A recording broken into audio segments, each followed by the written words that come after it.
sa tatlong anak ninyo?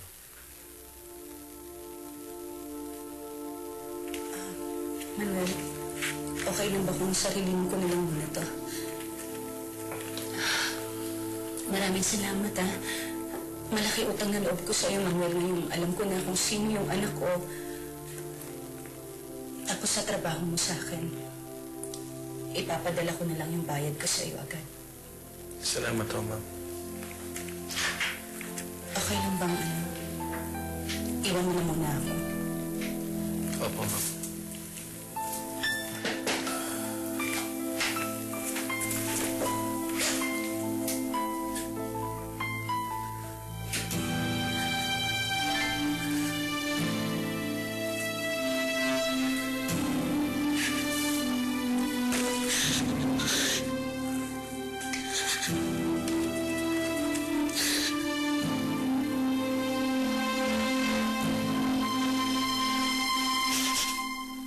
Pasensya ka na, ha? Hindi ko naman talaga gustong ma-Dean's office ang ate mo, eh. Pero hindi naman talaga ako yung nagsumbong kay Dean, eh. Kahit kayo pa ang magsumbong, hindi pa rin ako magagalit sa inyo. Kasi alam ko naman si Ate Aiza may kasalanan. Worried lang naman ako kasi sigurado ako mapaparusahan sila. Pag nangyari yun, di ko alam kung ano mangyayari pag nalaman niya ng mami ko. Mahal na mahal kasi ng mami ko si Ate Aiza, eh. Sa amin lahat magkakapatid, siya ang pinakamahal niya.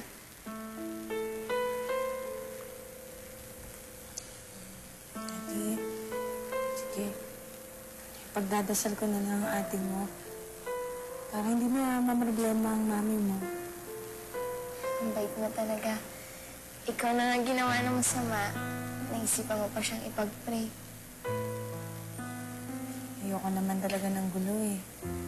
Ayoko rin mapahamak ang ate mo. Sana, hindi na lumakit ang gulong to. Sana nga. Dapat kasi, kayo ang maging huwara ng mga mas nakababatang estudyante sa inyo. Dahil mga junior students na kayo. Eh anong ginawa nyo? Kayo pang pasimuno ng mga kalukuhan dito? Dean, ako ho. First year lang ho ako. Maliban sa iyo, Luis. Alam mo, Iha, nanghihinayang ako sa iyo. Pamangkin ka pa naman ni Miss Nessa. Oh, ang taas-taas ng expectations ko sa iyo. Dapat hindi ka sumasali sa mga ganyang kalokohan. Sabi ko naman ho sa inyo, eh. Wala kaming kinalaman sa nangyaring gulo. I'm sorry, Luis. This time, hindi ako makakapaniwala sa iyo. Mabigat ang ebidensya laban sa iyo. Kaya ako mismo, hindi ako mangingiming ipaalam sa tia Nessa mo na sangkot ka sa gulong ito. Luis, please, kung may alam ka, magsabi ka na ng totoo. Umamin na kayo. Huwag niyo naman pong pag-initan si Luis. Ako na po nagsasabi sa inyo.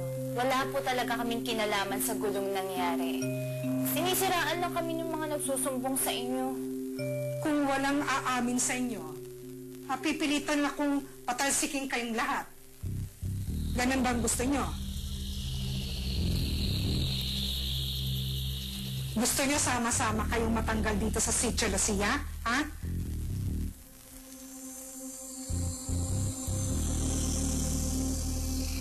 Siguro naman makakampante na yung kaibigan ni Nessa. Lalo na ngayon. Malalaman na niya kung sino sa tatlong anak niya. Oo nga, napaka-importante ng bagay na yan sa kanila. Pero mas maganda siguro kung nandito yung kaibigan ni Nessa. No? Nessa! Pasensya na kung natagalan ako sa loob, ha. But we have to go. Thank you very much. Walang problema, Nessa. Ikaw pa.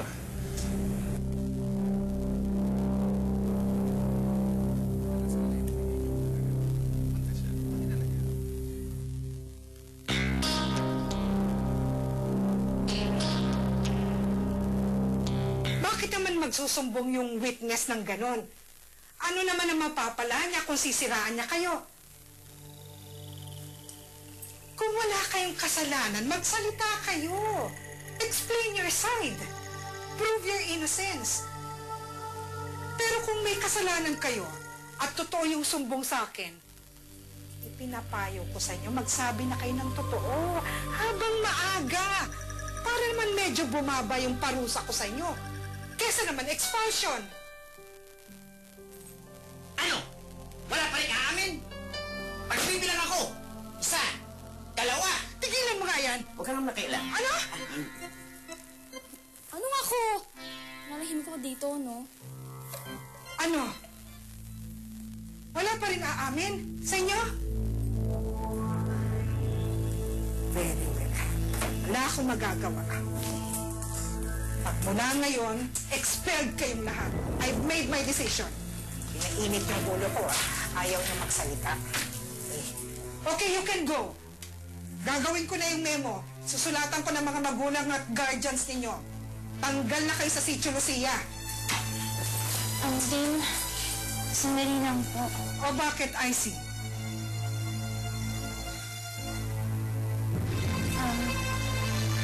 Inaamin ko na po. Sangkot po kami sa gulong nangyari. Kami po ni Luis, ni Aaron, ni Jabo, at saka ni Edgar po. Pero po si Grace at Danica, wala pong alam dito. Icy! Go on, Icy. Ituloy mo. Before po kasi nangyari yung party, sinabi na po ni Edgar sa amin ni Luis yung plano nila against Rochelle eh. Pero hanggang doon lang po yung partisipasyon namin. Ang alam ko po, may gagawin silang kalokohan kay Rochelle eh.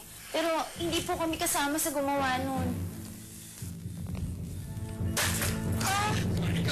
Edgar! Shut up, Edgar! Gusto mo i-expel kita? Ikaw lang?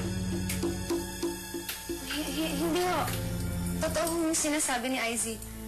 Kung may nagsisinungaling man ho dito, si Edgar po yun. Hindi po totoo sinasabi ni Icy. Nagsisinungaling po siya. Totoo ho. Totoo naman, di ba? Kayong tatlo nagplano nun. Simula sa pag-set up ng stage, hanggang sa actual nang nangyari. Pero, ang kasalanan lang ho namin ni Izzy, hindi ho namin sila pinigilan sa kalokohan nila. Yun ho. Mabuti naman, Luis.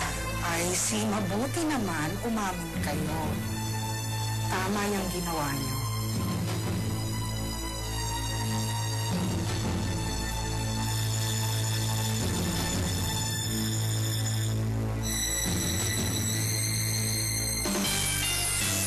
Mula nang pumasok kayo dito, lahat na lang binubuli niyo. Wala kayong patawad. Kay lalaki, kay babae, tinatakot niyo. Aba, lahat yata ng gulo, kasangkot kayo eh. Hindi naman ho din. Anong hindi? Oh, hindi ba? Tignan nyo. Lahat ng gulo, away, halos lahat doon kasali kayo. Huwag kayo naawa sa mga magulang nyo. Mabuti na lang eh, mga kilala namin ng mga magulang nyo. Naaawa kami sa kanila. Tuwing may gusot at problema na lang, pumupunta sila dito, nagmamakaawa, bigyan daw kayo ng pagkakataon, patawarin daw kayo. Lahat yan pinapalampas namin, pinagbibigyan kayo. Di na kayo nagtanda. Lalo ka na. Pero din, sa naman po.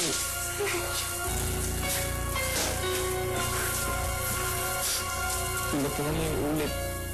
No! Sorry, boys. Hindi ko na to talaga mapapalampas. Hindi ko kayo mapagbibigyan. Napaturuan kayo ng leksyon. I've made my decision.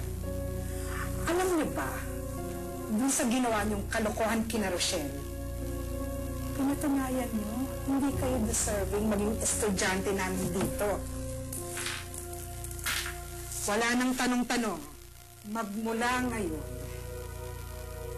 hindi na kayo estudyante ng Sitio Lucia School of Arts. Expelled kayo!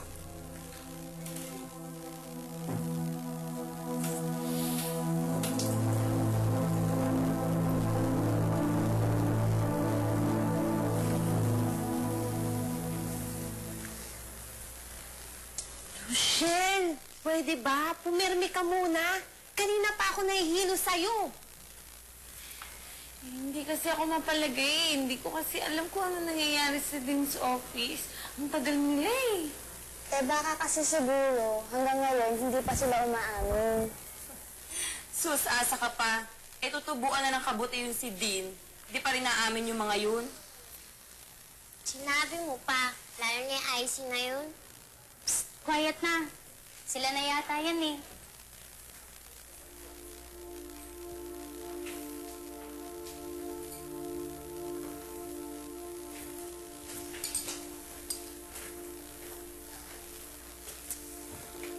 Ano? Masaya ka na? Ako, si Luis, suspended.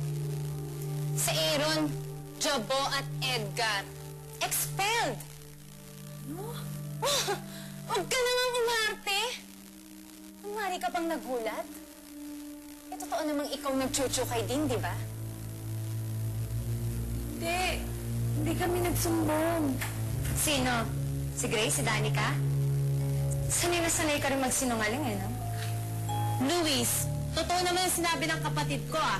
Hindi nga kami ang nagsumbong kay Dean. Isa ka pa.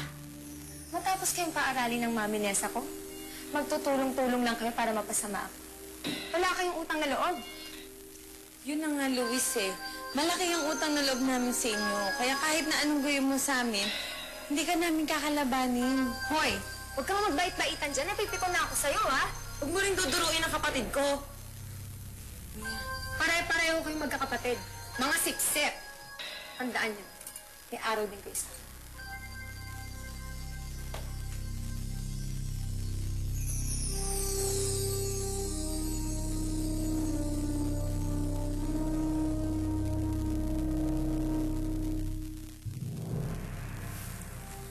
I see.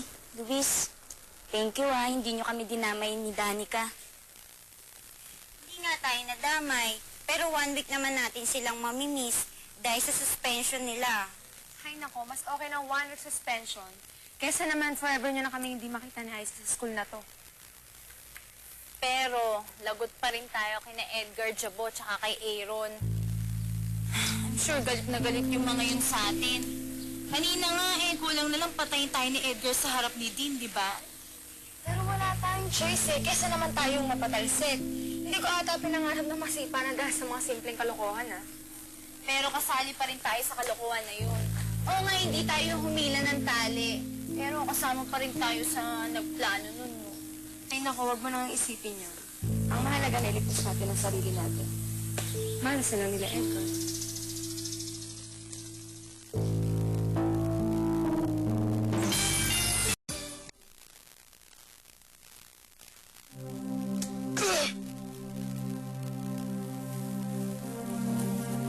Uy, ang babae yan! Ano ka ba? Tama na, Edgar! Papatayin? Cool ka lang, okay? Expert na tayo, cool ka pa rin? Edgar naman! Para hindi mo naman madadami. Hindi mo naman madadami sa ng ulo eh. Relax ka lang! Sige nga, sabi mo sa akin. Paano ko explain kay Daddy yan? Expert na ako? Siguradong magagalit yun. Tol, mag-isip na lang tayo ng maganda paliwanag.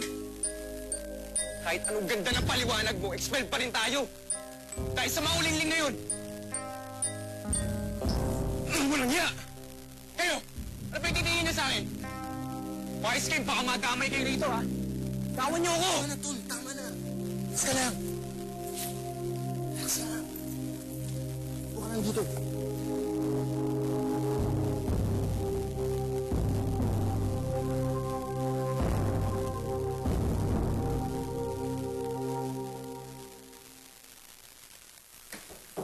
Ilang araw po, Dok. Magandang araw din, Iho. Papacheck up ka ba? Hindi po. Kasama po ko ni Mami Nessa. Ako po yung stepson niya. Okay. Well, you just missed them. Kakaalis lang nila, Iho. I see. Siguro po hinihintay na po nila ako sa parking. Siguro. Sige po. Sige. Dok, nagkausap po ba kayo ni Mami Nessa? Yes. Actually, nakuha na niya yung result ng DNA test. DNA. Okay.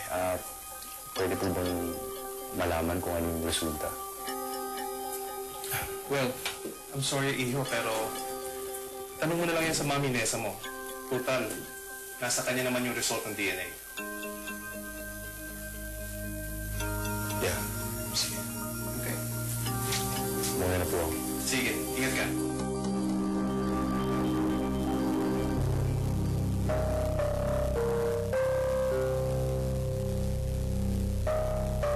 Ibig kong sabihin, si Jabo, Aaron, at Edgar ang prankster? Yes, Eric. Umami na sila matapos silang ituro ni Icy at ni Luis.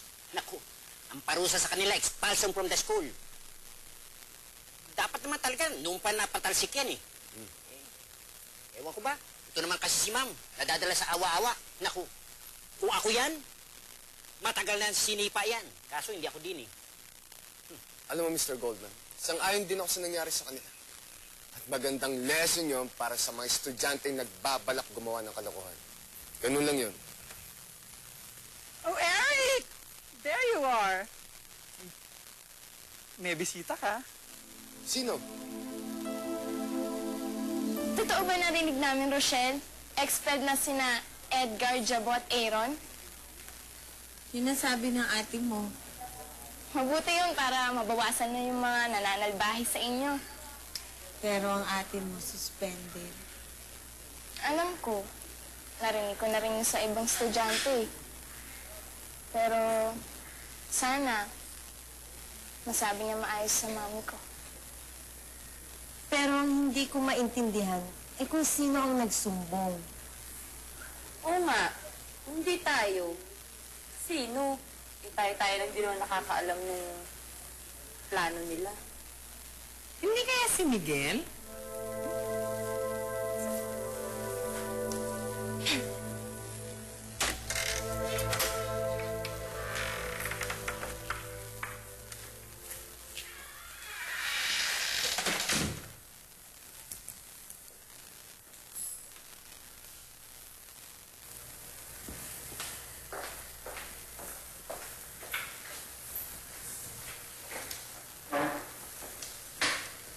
Luis, huwag mong babanggitin kay Mami yung nangyari kanina sa school, ah. Tsaka huwag mong sasabihin na spend tayo ng 1 week. Oo naman. Bakit naman ako magsasabi? Ayoko nang mapagalitan ka. Pero, paano natin itatago sa mami mo at sa mami Nessa ko na hindi tayo makakapasok sa school for 1 week? Basta bahala na ako. Ikaw, bahala ka na rin kay Tita Nessa. Buisit naman kasi yung mga uling na yun eh. Pangamak talaga yun sa buhay natin. Pero, nagtitinay sila eh. Baka hindi naman sila nagsabi. May iba pa bang magsusumbong kundi sila lang? Kaya huwag kang maniniwala sa mga babae. Kasi nungaling yun. Naipitang naman? Nakakagulat ka naman? Bakit ba naman pati si Miguel, pagdidiskitahan mo? Kasi, alam niya rin na sina Jabo, Edgar at Aaron ang may gawa ng gulo. Naikwento niya sa akin yun eh. At hindi siya sang-ayon doon. Kaya napaaway sila ni Jack kina Edgar. Binaningan niya kami, pero hindi niya sinabing napaaway siya kina Edgar. Napaaway siya. Ako pa nga yung gumamot ng pasa niya eh. Yun yung sinasabi ko sa'yo kanina, Maika. Inay Pitang, hindi naman po siguro magsusumbong si Kuya. Kasi mabidamay si Ate Izzy. Oo nga naman mo. Hindi. May sinabi siya eh. Ano mo yung sinabi niya? Parang, ang sabi niya, gagawa daw siya ng aksyon na siguradong hindi na makakapanggulo sina Edgar. Pag ginawa daw na yon, talagang wala na. Ewan ko, hindi ko masyadong maintindihan. Pero tungkol doon, baka yun. Posible ho yun. Magagalit sa kanya si Izzy. Yan mismo ang sinabi niya nung lahat kayo nasa hall kanina. Ang sabi niya, hindi na daw siya kailangan doon kasi ginawa na niya ang dapat nang gawin at sigurado siyang magagalit si Izzy sa kanya.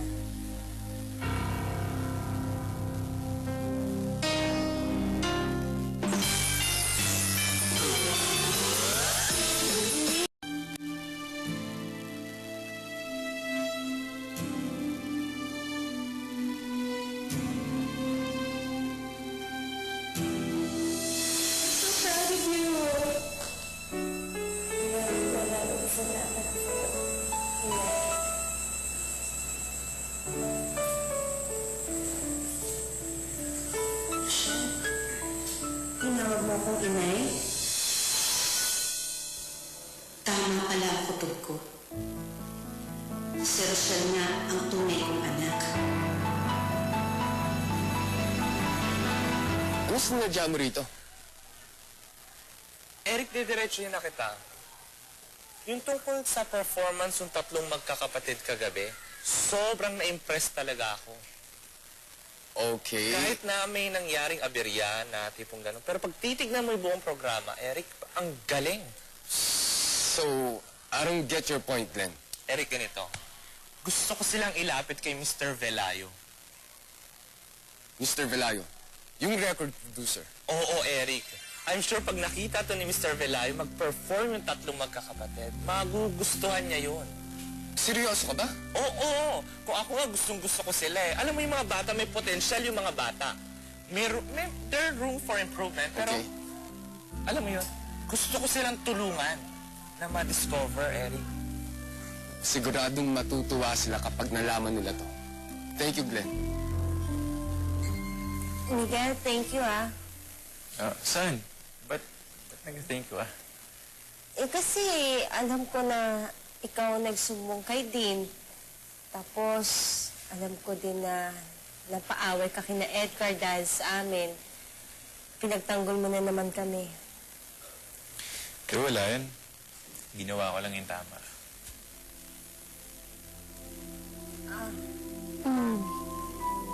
Ang laki pala ng pasa mo. Sorry ah. Ato? Wala yan. Tinamaan kasi ako eh. Hindi nga ako nakainom. Joke.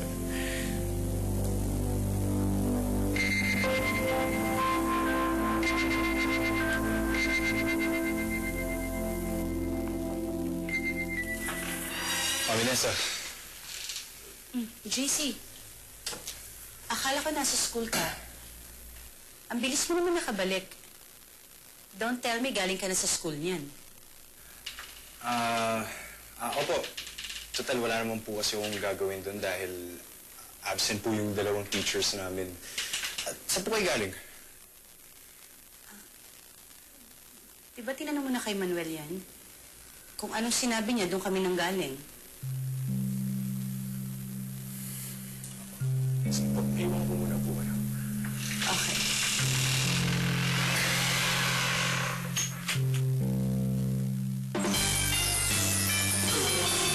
Ako ha, ikaw na munang bahala dito sa bahay.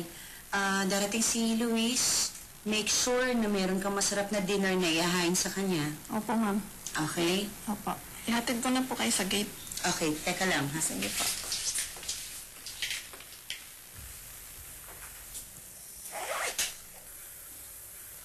Malalaman ko na rin kung ano ang sikreto ni Mami Nessa. Makikilala ko na rin ang anak niya. Kaya,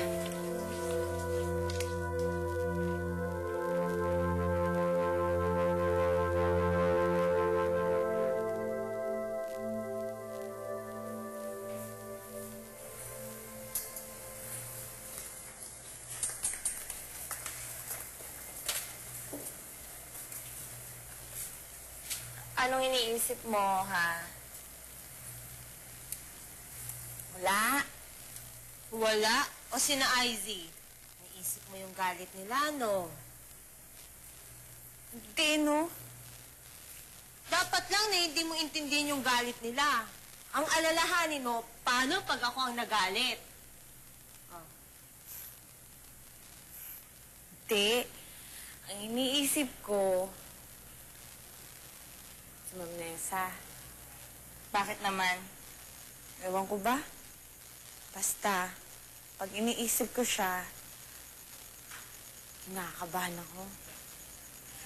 Pero gusto ko siyang palaging isipin. Gulo na.